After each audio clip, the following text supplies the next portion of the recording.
네, 여러분 안녕하세요. 박집입니다. 오늘 주말에 그물망 차트 관련된 영상을 하나 올리려고 하는데요. 그물망 차트는 제가 정말 자주 쓰는 그런 차트 형태이기도 합니다. 이 그물망 차트 같은 경우는 이제 장점은 바로 직관적으로 그 여러 개의 그 이동평균선이 겹치고 또 수렴과 확산을 하는 것을 파악을 하면서요. 바로 그 매물대를 예측을 하고 그다음에 진입 시점과 그런 타점을 파악할 수 있는 그런 장점이 있는데요. 오늘은 그 그물망 차트를 키움증권 HTS에서 설정하는 그런 방법과 그물망 차트의 그런 의미에 대해서 한번 말씀드려 보도록 하겠습니다. 보시는 것은 이제 키움증권에서 이제 삼성전자 차트인데요. 여기서 보면은 이 캔들을 더블 클릭을 해보시면 이제 이런 가격 차트 설정하는 그런 창이 하나 나옵니다. 지금 현재는 이 가격 차트가 봉 차트로 되어 있는데 여기 아래 보시면 이제 그물망 차트가 보입니다. 그래서 이 그물망 차트를 누르게 되면 여러 가지 그물망의 그런 조건들을 설정할 수 있게 되는데요. 여기서 보면은 이제 저 같은 경우는 이제 색상을 이렇게 파란색으로 많이 해둡니다. 이게 좀 저한테는 보기가 편하더라고요. 그래서 보기가 편한 색상으로 설정을 하면 되고, 이제 그 변수는 지금 저는 시작을 3일로 했습니다. 이제 간격을 이제 7일 간격으로 했는데, 요거를 시작을 이제 7일 이동평균선 그리고 간격을 3일 이렇게 하면 조금 더 촘촘한 이동평균선이 되겠죠. 그러니까 시작을 7일로 하고 간격을 3일로 하면서 이제 첫 번째가 7, 10, 13, 16, 19 뭐 이런 식으로 쭉쭉 2편 개수가 20개가 이렇게 나가는 겁니다. 그래서 제일 끝에 있는 이동평균선은 3 곱하기 20 하면 60이고 플러스 7 하면 67일 선이 될 수 있겠죠. 그래서 요거는 이제 개인에 따라서 개인의 그런 취향대로 설정을 하시면 되는 거고요. 저는 시작을 7 그리고 간격을 3일 간격으로 해놓는 요런 그물망 차트 형태를 자주 이용합니다. 그래서 이렇게 확인을 누르게 되면 이제 이와 같은 이런 그물망 차트가 형성이 됩니다. 이제 그물망 차트 같은 경우는 구체적으로 이야기하면은 이동평균선을 여러 개 다양하게 이제 그물처럼 이제 나열을 해 놓은 겁니다. 그래서 결국은 이제 이동평균선의 개념이라고 할 수가 있는데 제일 가까이에 있는 것이 지금 현재는 이제 이동평균선을 설정을 해놨기 때문에 이 검정색은 5일 이동평균선에 해당이 됩니다. 그런데 이제 첫 번째 이 파란색 그물 같은 경우는 이제 7일이고 제일 끝에 있는 거는 이제 67일 이동평균선이 되겠죠. 그물망 차트 같은 경우는 이제 보면은 이제 5일 이동평균선 그리고 이거를 가격 이동평균선을 잠깐 끌까요? 보면은 네, 이거를 끄겠습니다. 그러면 제일 안쪽에 있는 게 7일 이동평균선이고 제일 바깥쪽에 있는 게 67일 이동평균선인데요. 이 이동평균선이 보면은 이동평균선이 이제 61일, 67일이면은 이 이동평균선 개념에 따라서 이 그 7일 이동평균선보다 67일 이동평균선이 뚫기가 어렵겠죠.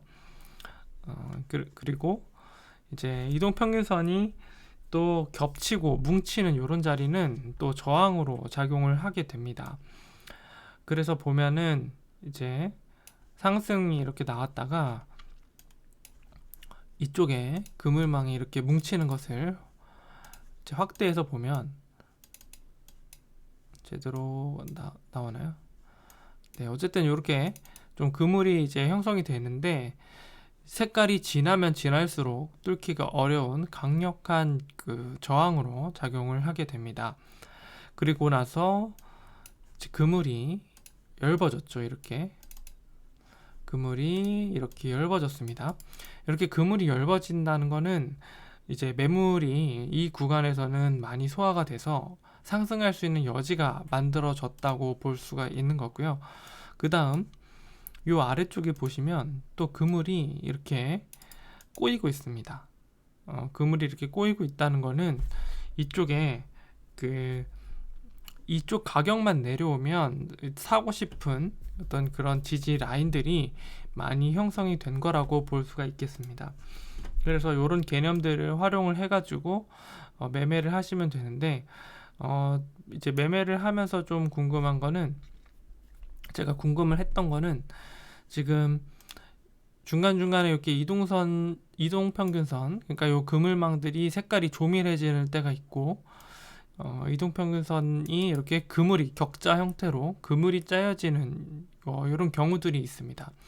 그러면은 저는 이제 상황에 따라서 이제 어느 게 더 강력한 그물인가, 어느 게 더 강력한 지지 혹은 저항 라인인가를 따져봤을 때 경험상으로는 이렇게 격자 그물이 짜여져 있는 이런 형태가 더 강한 지지 혹은 저항으로 작용을 많이 했습니다. 그래서 이렇게 격자 형태의 그물들을 이제 뚫어줬을 때는 이제 상승할 수 있는 여력들이 많이 발생을 한 거를 볼 수 있습니다.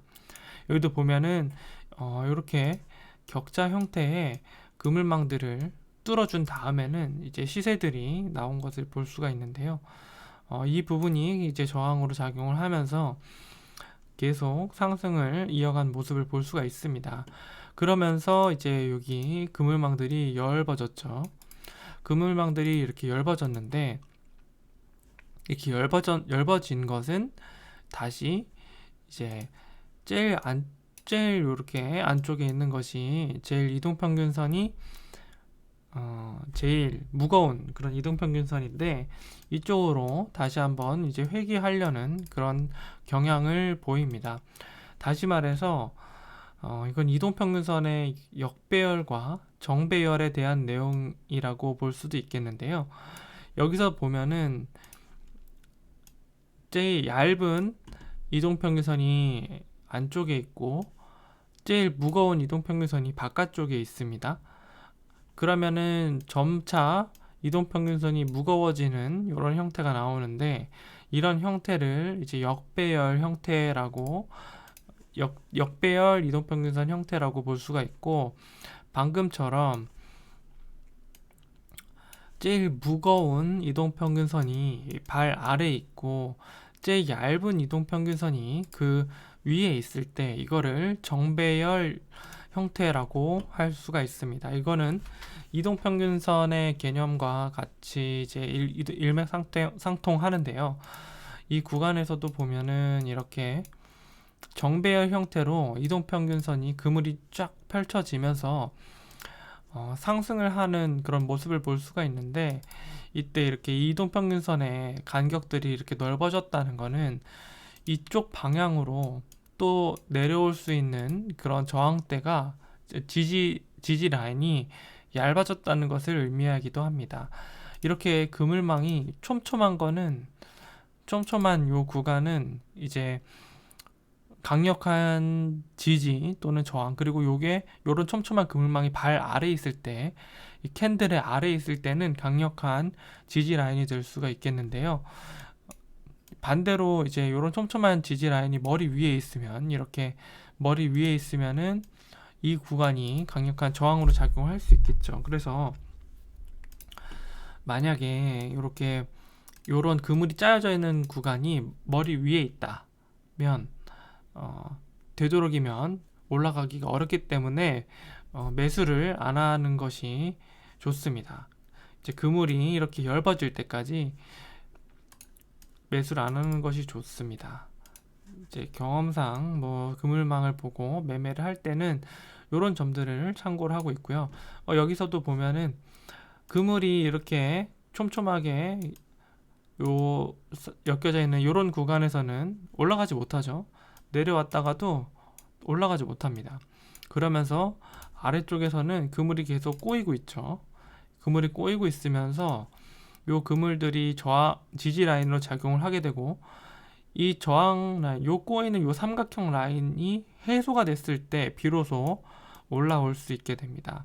그러면서 삼각형이 여기 아래쪽에 그물이 짜여지면서 만들어졌죠. 그러면 이 구간들은 강력한 또 지지 라인으로 바뀌면서 계속 추세를 상승으로 이어가게 됩니다. 이런 구간도 그물망 색깔이 진해지는 구간으로서 이제 상승했다가 이제 지지 라인으로 또 다시 한번 작용하면서 이렇게 내려오는 구간이 될 수 있겠고요.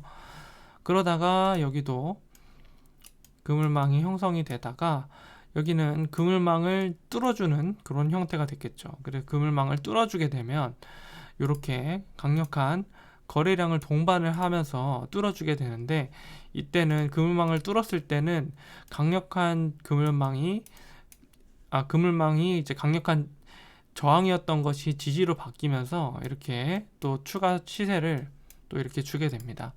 그래서 이런 것들을 개념들을 활용을 하셔가지고 그물망 차트를 이용하시면 직관적으로 지지와 저항을 장중에도 파악할 수 있기 때문에 좋은 장점이 있습니다.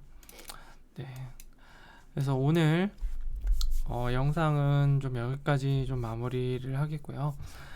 다음 한 주도 여러분 이런 그물망 차트, 저도 상당히 잘 이용하고 있는 차트인데, 이런 그물망 차트를 전략적으로 잘 사용하셔가지고 수익을 많이 내실 수 있는 그런 한 주 되셨으면 좋겠습니다.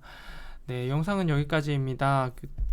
도움이 되셨다면 구독과 좋아요를 부탁드립니다. 감사합니다.